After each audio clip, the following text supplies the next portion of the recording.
Alright guys, welcome back to my channel. For the new subscribers, thank you for subscribing. For the viewers, thank you for clicking this video. So in today's video guys, we are going to be breaking down how to find your daily bias. Right now guys, when it comes to forming your daily bias guys, everything still boils down to the SDI stop loss model. Right, so let me explain exactly what I mean by this.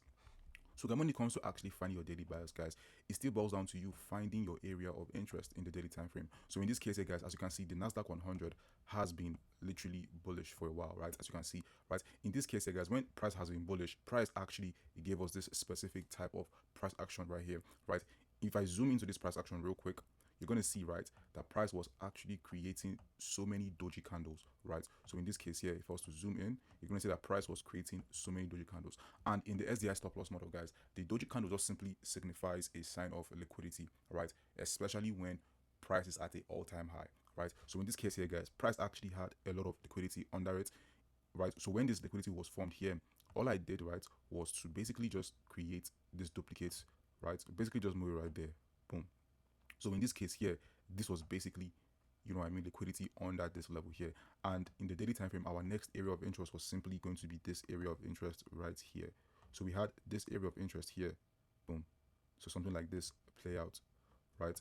So when this happened, right, so all I then now did was basically wait for price to sink, right? So in this case here, price did tank. Now watch the price action that price gives us. So whenever price gives us this, like whenever price takes out the low of the doji candle and retraces back to our area of interest, we need to always wait for one specific type of candlestick pattern, right? In this case here guys, the candlestick pattern is going to be the shooting star. Now when it comes to the shooting star guys, there are different variations of the shooting star, right? You can have the big body, you can have like the small body right there, or you can have like a very big body like this, and then like a small wick like this. At the end of the day guys, these are all still variations of it. You can still have things like this where price has like this body here, it has like a little bit of wick here, and then a long body like this, something like this, right? Sometimes you can mistake this for a doji candle, but rest assured guys, it's still a shooting star. So something like this here would be considered a shooting star, something like this would be considered a shooting star, even this two guys would be considered a shooting star, this specific candle right there. But on it all, you get the point. Now guys, with that being said, when price gave us the shooting star candle in the daily time frame, what that tells me is that price is likely going to buy from there, and then my stop loss will be literally below this specific candle right there, right? Now in this case guys, if you watch what price action did, you can notice that price actually took out the low there, right? As you can see, boom, it took out the low there. Now the reason it took out the low, obviously you don't win all your trades, but if you notice guys, price still gave us another price action signal again, right? Not only did it give us one shooting star, it now gave us another shooting star here, and this three, you know, candlestick patterns, right, signifies the evening star, right? So in this case here guys, we have liquidity being taken out, right, in the daily time frame number one, which was right there, right? We then now have price giving us this price action signal, right, in the daily time frame, and we then now have our area of interest reacting off of this. You feel me? So these are all confluences of the daily bias. So in this case here guys, all we have to do is literally just go to the 1 hour time frame to then now basically take our trades. In this case, all we have to do in the 1 hour time frame is then now mark our area of interest. So we did have this area of interest marked up right here, and then we wait for price to basically react and give us the exact SDI stop loss model that we are looking for, right? So in this specific trade here, you will see that price actually gave us the exact SDI stop loss model. So if I was to zoom past this, you're going to see that price came, took out this highs here of this doji candle, boom, like this. Once it took out the highs, it now gave us what we are looking for. So as you can see, price now came, gave us this doji candle right there. Now when price gave us this doji candle, the next thing you do is just mark the box like this to indicate a sign of liquidity in the 1 hour time frame, right? So in this case here, boom, this is liquidity. And then if I zoom in again, you're going to see that price did take out the high of that doji candle.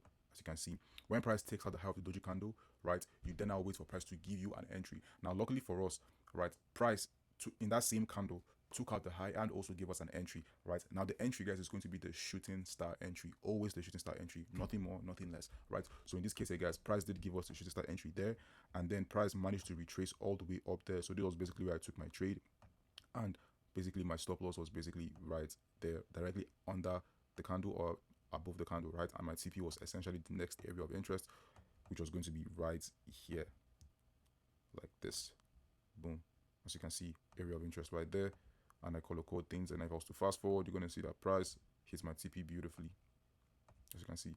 So this is basically what you do, guys, to be able to understand the daily bias. So in this case here, guys, we understand that number one, price is still looking to buy in the daily time frame, so you have to be wary about that. So in this case here, price did give us this specific type of entry there where it like gave us this evening star and then gave us another like quote unquote gravestone doji, right? So if you notice, guys, the price action here is like very much more different than what we have previously here. So if you notice, guys, this price action here is completely different from this price action. You can see that price did not like leave any wicks like right here, but here it left a lot of wicks here, which in turn at the end of the day is what Forex is, right? Price will give you random moves like this, but at the end of the day, guys, you still have to find ways to find your setups like that. And that's why the SDI stop loss model is really helpful, because, guys, all you literally have to do is wait for price to reach your area of interest and give you a nice SDI entry, right? So in this case, guys, all I have to do is literally fast forward, and actually took a buy somewhere around here. So I'll just fast forward.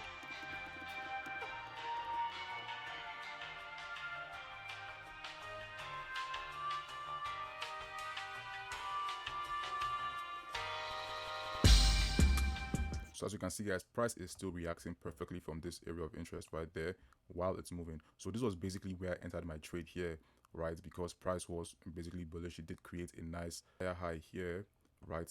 A nice higher high here. Structure was a retracement, and then it's looking to push all the way up here. So this is basically how I marked my area of interest, right? So I do have a lot of trades to happen this week. So the Nasdaq 100, guys, what I do feel is, guys, because price has given us an entry in the daily time frame, right, giving us this nice SDI stop loss model entry in the daily time frame, right? I do anticipate price is likely going to take out the high of this specific doji candle right there. So overall, my full TP is basically going to be right there. So in the 1 hour time frame, I actually had an entry which was around this place. So as you can see, price gave us this shooting star entry right there, right? And then gave us another one here. I took that trade, boom, stop loss directly under the candle right there. And then my full TP is likely going to be this high right there, right? So something like this, boom, for your nice 1 to 7. And also took this second shooting star trade there, boom, and then stop loss literally directly, not directly, but like almost under that candle right there. As you can see, price did come close, right? But I think I was literally sleeping by this time, so I didn't even react off of this. But as you can see, guys, price is currently looking to buy up. So let's see how price progresses as it opens, at this coming Sunday. But yeah, guys, so yeah, guys, I really hope you guys gained a lot of value from this, guys. If you want to learn exactly how to use the SDI stop loss model, I created a free checklist right for you guys, right? If you want to know how to find your A+ setups, guys, I want you to use the first link under this section. Click it, put your name and email, guys, and you'll receive the PDF for free. Thank you guys for watching this video, guys. Do not forget to subscribe to my channel, and I'll see you guys in a different video. Peace.